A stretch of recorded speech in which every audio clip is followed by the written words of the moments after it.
Chers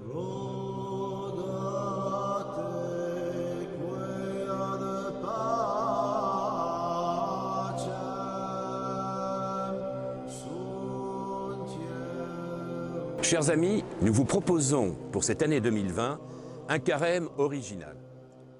En effet, le thème de cette année va être Jésus-Christ annoncé aux musulmans. On pourrait se dire que le carême est un moment de conversion, de méditation, d'approfondissement de notre foi. Quel est le lien avec les musulmans? Eh bien, le carême, c'est aussi devenir un peu plus missionnaire, c'est aussi avoir toujours plus de charité pour nos frères, c'est approfondir notre foi. Et je crois que l'islam est un véritable défi. Il ne s'agit pas de partir en guerre, mais de comprendre que le développement de l'islam, les conversions de chrétiens à l'islam, un évêque me disait qu'il était un peu effaré par le nombre de jeunes qui, dans les écoles catholiques, devenaient musulmans.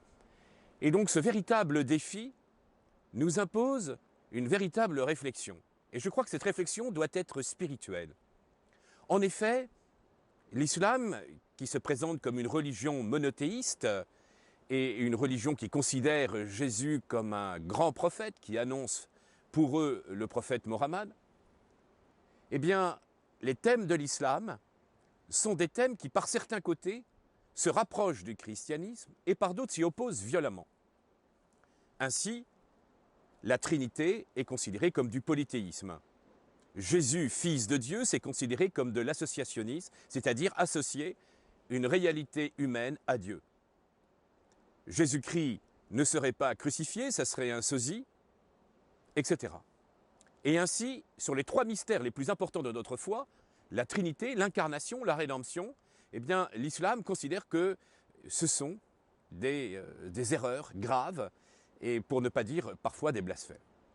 Alors je crois que ça doit être l'occasion, eh bien, pour aussi les musulmans d'être interpellés, parce que ce que disent les musulmans sur la foi chrétienne ne correspond pas toujours à ce que les chrétiens croient eux-mêmes.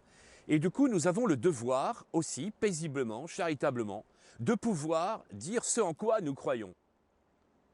Alors, sur les thèmes aussi importants que la Trinité, que le Dieu amour, l'homme est-il pécheur?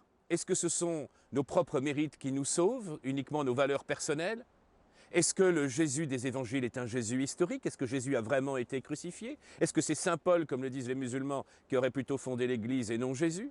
Est-ce que Mariam est bien la sœur de Moïse, en même temps la mère de Jésus? Ou est-elle, eh bien, pour nous aussi la mère de Dieu? Voilà des questions tellement importantes. Et puis, évidemment, tout ce qui concerne autour de l'eschatologie, c'est-à-dire, évidemment, la mort, la résurrection. Qu'en est-il? Quel est le paradis des musulmans? Quel est le paradis des chrétiens? Quel est l'enfer des musulmans? Quel est l'enfer des chrétiens? Voilà des questions essentielles.